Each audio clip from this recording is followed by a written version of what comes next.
उपवास असू द्यात किंवा अशक्तपणा, शरीरातील कमजोरी दूर करण्याकरिता डॉक्टर बऱ्याचदा सजेस्ट करतात ते हे गुळ शेंगदाण्याचे लाडू. असं म्हटलं जातं, गरिबांचा सुकामेवा म्हणजे शेंगदाणे, कारण याला बदामा एवढाच मान आहे. मग एवढा हा स्वस्तात मस्त तयार होणारा पदार्थ मी तर म्हणेल प्रत्येक स्त्रीनेच नाही तर लहान मुलांनी देखील रोजच खायला हवा. यापूर्वी मी बऱ्याचदा वेगवेगळ्या प्रकारे अजिबात पाक न बनवता हे गुळ शेंगदाण्याचे लाडू कसे बनवायचे ते तुमच्यासोबत शेअर केलं आहे. पण आज आपण थोडीशी पद्धत वेगळी बनवतोय. पाक बनवून हे लाडू अगदी छान असे खुसखुशीत, अजिबात चिवट किंवा कडक न होणारे कसे बनवायचे ना, तेच तुमच्यासोबत शेअर करणार आहे. कारण या लाडूंमधील आपण जो गूळ घातलेला आहे तो शिजवून घेतल्यामुळे हे लाडू खाण्याकरिता जास्तच खमंग लागतात. चला तर मग लगेचच खुसखुशीत गुळ शेंगदाणा लाडूच्या रेसिपीला सुरुवात करूया. यासाठी मी तुम्हाला वजनी आणि वाटी असं दोनही प्रमाण सांगणार आहे. तर या वाटीच्या मापाने बघा, मी 2 वाटी गच्च भरून शेंगदाणे घेतलेत, जे वजनी प्रमाणात साधारणतः 500 ग्रॅम आहेत. आता हे शेंगदाणे भाजत असताना गॅसची फ्लेम कमी ठेवायची आणि अधूनमधून हलवत हे खरपूस खमंग होईपर्यंत भाजून घ्यायचे. बघा, यावर हलकेसे डाग पडायला हवेत आणि त्याचसोबत असे चुरगळले की साल सहजतेने निघायला हवी. जेव्हा शेंगदाणे खमंग खुसखुशीत भाजले जातात त्याच वेळेला लाडूंना खमंगपणा येतो. लाडू खाताना छान खुसखुशीत लागतात. शेंगदाणे भाजून झाले की लगेच गॅस बंद करायचा आहे आणि हे एका ताटामध्ये काढून घ्यायचे, कारण शेंगदाणे थंड झाले तरच यांची साल सहजतेने निघेल. काही वेळातच आपले हे शेंगदाणे बघा एकदम छान थंड झाले आहेत. आता यांची साल काढण्याची मी तुम्हाला एकदम सोपी पद्धत सांगते, ज्यामुळे 2 फायदे होतील. तर बघा, घरामध्ये एखादा सपाटबुडाचा जो ग्लास असतो, तांब्या असतो किंवा वाटी असती, ती घ्यायची आणि त्याच्या मदतीने हे शेंगदाणे छान असे रगडून रगडून घ्यायचे. यामुळे शेंगदाण्याची साल सहजतेने निघते आणि त्याचसोबत शेंगदाणे देखील फुटतात. ते आपल्याला मिक्सरला फिरवत बसायची अजिबात गरज पडणार नाही. आता ही शेंगदाण्यांची टरफलं आपण पाखडून काढून टाकूयात. जर तुम्हाला शेंगदाण्यांची साल राहू द्यायची असेल तर असेच शेंगदाणे मिक्सरला थोडेसे फिरवून घेतले तरी देखील चालेल. मिक्सर तुम्हाला चालू बंद करतच हे फिरवून घ्यायचे, नाहीतर मग जास्तच शेंगदाणे बारीक होऊ शकतात किंवा मग तुम्ही ठेचून देखील घेऊ शकता. तर बघा, आपल्याला या शेंगदाण्याचे इतके मोठ्या आकाराचे तुकडे ठेवायचे आहेत, जे दातांखाली आले की जास्त चविष्ट लागतील, खमंग लागतील. आता आपण पाक बनवायला घेऊयात, कारण पाकच खूप महत्त्वाचा असतो. आपला पाक खूप छान असा खुसखुशीत व्हावा, लाडू खुसखुशीत व्हावेत याकरिता कढईमध्ये सर्वांत अगोदर 2 चमचे साजूक तूप घालायचे. तुपाऐवजी डालडा वापरला तरीही चालेल.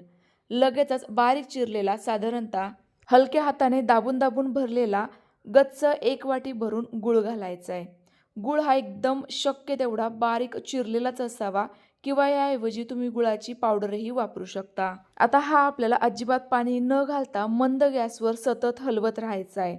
आपण यामध्ये तूप घातलेलं असल्यामुळे गूळ अजिबात न करपता पटकन विरघळायला सुरुवात होते आणि हा पटकन विरघळला जावा याचकरिता मी तुम्हाला शक्य तेवढा गूळ बारीक चिरूनच वापरायला सांगितला आहे. गूळ मी रेग्युलरच घेतलेला आहे, ना चिक्कीचा आहे ना साखर मिश्रित. तर बघा, काही वेळातच तुमच्या लक्षात येईल आपला गूळ हा विरघळायला सुरुवात झालेली आहे. आता यामध्ये अजिबात खडे राहायला नकोय इतपत आपल्याला हा छान असा विरघळून घ्यायचा आहे. शेंगदाण्यांमध्ये भरपूर प्रमाणामध्ये प्रथिने असतात, तर गुळामध्ये भरपूर प्रमाणामध्ये लोह असतं आणि हे दोनही जिन्नस एकत्र खाल्ले की आपल्या शरीरातील एचबीचं प्रमाण वाढतं, त्यामुळे अशक्तपणा पटकन दूर होतो. त्यामुळे मी तर सांगेल, गुळ शेंगदाण्याचे लाडू प्रत्येकाने आवर्जून दररोज 1 खायला हवा. शक्य असल्यास तो सकाळीच खायचा आणि लाडू खाऊन झालं की लगेच 1 ग्लास पाणी प्यायचं. तर बघा, काही मिनिटांमध्येच आपला गूळ पूर्णतः विरघळलेला आहे. यामध्ये आता हलके हलकेसे बुडबुडे यायला सुरुवात झाली आहे. आता हा आपल्याला फक्त अजून अर्ध्या मिनिटाकरिताच शिजवून घ्यायचा आहे, जोपर्यंत यावर हलकासा फेस येत नाही ना तोपर्यंत. अति जास्त प्रमाणात हा पाक शिजवायचा नाही. जर अति प्रमाणात शिजवला तर लाडू कडक होतात, मग ते बांधता पण येत नाहीत. तर बघा, यावर हलकासा फेस यायला सुरुवात झाली आहे. तर इतपत हा आपला पाक तयार झाला की लगेच एका वाटीमध्ये पाणी घ्यायचे आणि त्यामध्ये थोडासा पाक टाकून बघायचा. तर बघा, पाकाची लगेचच एक छोटीशी गोळी तयार झाली. तर या पद्धतीचा पाक आपण बनवून घेतला की लगेचच यामध्ये हे शेंगदाणे घालायचे. यावेळेला गॅस बंद केला तरी देखील चालेल किंवा मग असाच कमी ठेवून हे शेंगदाणे या पाकामध्ये पटापट व्यवस्थित मिक्स करून घ्यायचे. पटापट व्यवस्थित मिक्स झालं, तुम्हाला मिश्रण एकजीव झाल्यासारखं वाटलं की मग लगेचच गॅस बंद करा. ही प्रोसेस ना आपल्याला थोडीशी फास्टमध्ये करायची आहे. जास्त वेळ अजिबात दवडायचा नाही. तर बघा, हे मिक्स केल्यानंतर तुमच्या लक्षात आलं असेल आपल्या गुळाचं आणि शेंगदाण्यांचं प्रमाण अगदी अचूक घेतलेलं आहे. त्यामुळेच तर आपलं हे मिश्रण लगेचच कढईतून सेपरेट सुटायला लागलंय आणि गूळ आणि शेंगदाणे छान असे एकजीव झालेले आहेत. लगेचच हे मिश्रण ताटामध्ये काढून घेऊयात. कारण हे मिश्रण कढईतच ठेवलं तर ते अजून कडक होऊ शकतं, मग लाडू वळता येणार नाही. आणि तसंही आपण हे मिश्रण ताटात काढल्यामुळे ते हलकंसं पटकन थंड होईल आणि लाडू बांधताना हाताला जास्त चटके बसणार नाही. आता एका बाउलमध्ये पाणी घ्यायचे, हात प्रत्येक वेळेला पाण्यात बुडवायचा, मगच हे मिश्रण घ्यायचं आणि पटापट या पद्धतीने लाडू बांधून घ्यायचे. हाताला पाणी लावल्यामुळे हातांना चटके बसणार नाही आणि त्यासोबत लाडू देखील पटापट वळले जातील. मिश्रण हाताला अजिबात चिकटणार नाही. त्यामुळे ही टिप्स तुम्ही नक्की वापरून बघा. हे मिश्रण ना हलकंसं कोमट झाल्यानंतर तुम्ही लाडू बांधायला घेतले तरी देखील चालतात, पण अति जास्त प्रमाणात थंड होऊ देऊ नका. थंड झाले तर मग याचे लाडू बांधता येणार नाही. आणि जर असं झालं तरीही काळजी नसावी. एक टिप्स तुम्हाला पटकन सांगते. बघा काय करायचं, मिश्रण पुन्हा एकदा कढईमध्ये टाकायचं, हलकंसं गरम करायचं. गुळाला पुन्हा एकदा पाणी सुटल्यासारखं होतं. पटापट लगेचच लाडू बांधून घ्यायचे. किंवा मग हे मिश्रण कोमट पाण्यावर या ताटासह ठेवायचं. गरम उष्णतेमुळे आपल्या या मिश्रणाला पुन्हा एकदा पाणी सुटल्यासारखं होतं, लगेच लाडू बांधता येतात. तर या दोन्ही पद्धती तुम्ही वापरून बघू शकता. बघा काय मस्त असे गोल गरगरीत हे लाडू बांधले गेले आहेत. अगदी शेवटचाही लाडू सहजतेने बांधता आलाय. फक्त लाडू बांधत असताना प्रत्येक वेळेला हात हा पाण्यामध्ये बुडवून घ्या.